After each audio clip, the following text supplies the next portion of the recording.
यहाँ पे वो 2 बंदों वाला हो रहा है जिसमें 2 बंदे बैठते हैं, एक उधर होता है, हाँ एक स्टूडियो बन रहा है जिसमें एक बंदा उधर बैठता है और एक उधर बैठता है और एक 2 माइक होते हैं।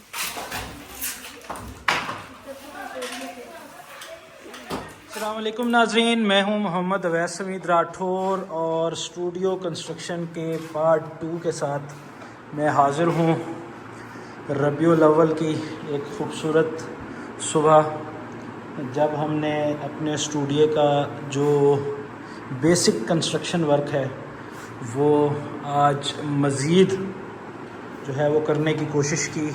कल हमने एसी इंस्टॉल कराया था और उसके बाद जैसा मैंने आपको पहले बताया कि साउंड एक्वेस्टिक्स को हैंडल करने के लिए आपको कुछ काम करना पड़ता है। उसके लिए आपको लकड़ी के इस तरह के फ्रेम्स बनाने पड़ते हैं और उसके बीच में रॉक वुल भरनी पड़ती है और उसके बाद उसके ऊपर कोई भी ऐसा कपड़ा जो कि आवाज़ को गुज़रने की इजाज़त देता हो, जैसे कॉटन है, पॉलिएस्टर है, उस कपड़े से इस पूरे कार्रवाई को ढकना भी होता है। आज हमने फ्रेम्स बनाने से इब्तदा की है। 2 दीवारों के फ्रेम्स इस वक्त आप देख चुके हैं। जो फ्रेम का बॉक्स साइज़ है ये कोई रॉकेट साइंस नहीं है, ये बेसिकली जो आप रॉक वुल ख़रीद रहे हैं वो किस साइज़ में आपको अवेलेबल है उसको देख के आपको ये बॉक्सेस बनाने पड़ते हैं। बैरून मुल्क 2 फीट के साइज़ में अवेलेबल होती है, तो यूट्यूब पे आपको जितने भी इस तरह की वीडियोस मिलेंगी वो आपको 2 बाय समथिंग के बॉक्सेस मिलेंगे, लेकिन जो पाकिस्तान में मुझे अवेलेबल हुई वो 1 मीटर बाय 5 मीटर के रोल है। तो मैंने जो बॉक्सेस बनाए हैं इनकी विड्थ 1 मीटर कंसिडर की है और उसके हिसाब से जितना मैक्सिमम मैंने कोशिश की है कि वेस्टेज ना हो और प्रॉपर बॉक्स बन जाए। तो इस वक्त ये 2 दीवारें जो हैं ये कंप्लीट हो चुकी हैं और इंशाअल्लाह अगले फ़ेज़ में हम जो ये तीसरी दीवार है इसको भी इसी तरह फ्रेमिंग करेंगे। रॉक वुल आज पहुंच जाएगी और फिर उसके बाद रॉक वुल की इंस्टॉलेशन करेंगे। बढ़ा रहे हैं और अगर आप देख सकें तो अभी हमने वायरिंग की जो इश्यूज़ हैं उनको हैंडल करना शुरू किया है। ये जो सॉकेट है ये दीवार में थी, इसको हमने बाहर थोड़ा सा एक्सटेंड किया है। इसी तरीके से जो मुख्तलिफ़ जगह हैं उन पे हमने सॉकेट्स इंस्टॉल की हैं। जो बैक बॉक्स होते हैं सॉकेट्स के, ये पहले से आपको सेट करना पड़ता है ताकि जो वायरिंग्स वगैरह हैं वो पहले से ही आप मैनेज करके रखें और स्टूडियो में बहुत ज़्यादा आपको तारें इधर से उधर ना खींचनी पड़े। मैंने इसी तरह उस वॉल के ऊपर 2 पॉइंट्स दिए हैं। इसमें लाइट प्लग लगेगा जिसमें 2 से 3 इक्विपमेंट्स आप एक वक्त में जोड़ सकेंगे। इसी तरीके से 2 पॉइंट्स मैंने यहाँ पे दे दिए और यहाँ पे भी इसी तरह एक जो मेरा जेन्युइन रूम का पॉइंट था जिससे वॉशरूम का और एक रूम का लाइट चलती है और एक सॉकेट उसमें भी है, उसको मैंने दीवार से थोड़ा सा बाहर फिट किया है ताकि जब यहाँ पे रॉक वुल फिट हो जाए तो ये उसके साथ बिल्कुल सीक्वेंस में आ जाए। एक सॉकेट मैं और इंस्टॉल करूँगा जब यहाँ की जो वुडन स्ट्रक्चर है खड़ा हो जाएगा। हैं अपने आने वाले पॉडकास्ट स्टूडियो के अंदर और इस वक्त रॉक वुल की इंस्टॉलेशन तकरीबन पूरी हो चुकी है। ये दीवार कम्प्लीटली हो चुकी है। सामने वाली दीवार का एक आध पीस रहता है और ये दीवार भी तकरीबन पूरी है।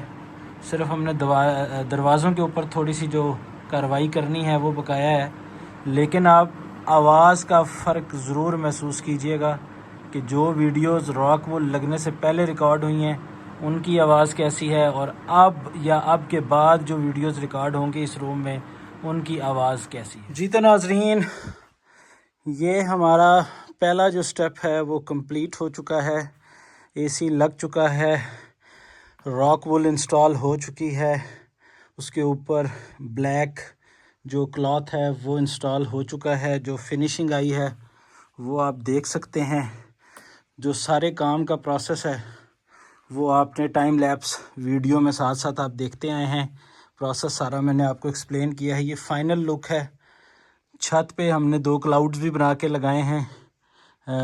क्लाउड्स बेसिकली कहते हैं कि जो रॉक वुल के स्ट्रक्चर्स आप वुडन स्ट्रक्चर्स بنا کے چھت پہ لگاتے ہیں، ان کو کلاؤڈز کہتے ہیں۔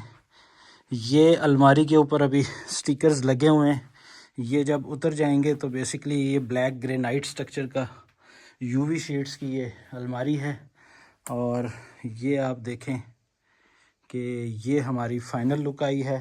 نیچے میں نے فوم جو ہوتا ہے آدھے انچ کا وہ ڈالا ہے فرش پہ، اور یہ کارپیٹ ڈالی ہے۔ تو ہمارے ساتھ جڑے رہیے گا۔ جو ساؤنڈ ایکویسٹکس کو ہینڈل کرنے کے لیے جو بیسک کنسٹرکشن پروسیس آپ کو کرنا پڑتا ہے کسی بھی اسٹوڈیو کا، وہ ہم نے آپ کو بتایا ہے۔ یہ ویڈیو جو آپ کو نظر آئے گی، اس کے بعد تیسرا پارٹ ہوگا ہمارا کنسٹرکشن ویڈیو کا۔ اس میں بیسکلی آپ اس کے بعد دیکھیں گے کہ یہ جو تاریں آپ کو نظر آ رہی ہیں، یہاں پہ آپ کو ساکٹس لگی ہوئی نظر آئیں گی۔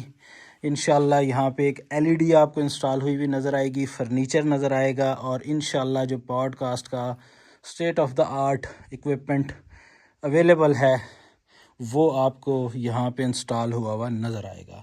اور تیسرے ویڈیو کے بعد آپ اس پوزیشن میں آ جائیں گے کہ آپ کو یہ سمجھ آ جائے گی کہ کسی بھی پراپر پوڈ کاسٹ اسٹوڈیو یا ایک نارمل یوٹیوب کے لیے اگر آپ گھر میں کوئی اسٹوڈیو بنانا چاہتے ہیں تو آپ کو منیمم کیا پروسیس سے گزرنا پڑتا ہے، کیا ایکوپمنٹ آپ کو چاہیے ہوتا ہے، اور بننے سے پہلے اور بننے کے بعد تک کا جو پروسیس ہوگا وہ کمپلیٹلی آپ یہ 3 ویڈیوز دیکھنے کے بعد سمجھ سکیں گے۔ اگلے ویڈیو میں ہم آپ کو جو کمپلیٹ اس کی کنسٹرکشن ہے، ایک چالو پوڈ کاسٹ اسٹوڈیو ہم آپ کو دکھانے میں، چلتا ہوا پوڈ کاسٹ اسٹوڈیو دکھانے میں کامیاب ہو جائیں گے۔ تو یہ فائنل لک آپ دیکھیں بلیک بیک گراؤنڈ کے ساتھ، یہ اس کی لک ہے۔ لائٹ آپ کو بڑی کم نظر آئے گی، انشاءاللہ جو پوڈ کاسٹ ایکوپمنٹ کی لائٹس آئیں گی وہ جب لگیں گی تو یہاں پہ ماحول بڑا ڈیفرنٹ ہوگا۔